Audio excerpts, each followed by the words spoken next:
Hey, this is Ashley with thehikingstick.com doing a video on Ashley Trail Camping Area in Mount Washington State Forest, Massachusetts. The camping area is actually on a side trail between Ashley Hill Trail and Allender Mountain Trail. It spawns the entire side trail that connects to two other trails. I believe that there are 7 different campsites along this trail, and each are individually marked, having their own picnic tables and fire pits. I've only stayed at this camping area once, but it was a great stay. The whole area was very clean, and there was no sign of trash anywhere.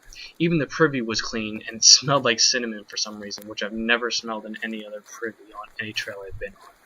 The area includes 2 bear boxes and 1 privy. When we arrived at this camping area, we basically just put our gear down at the first spot we saw, which had some good tenting areas. But then we ventured out and tried to check out the other tenting areas to see if there were any better spots for us to stay the night.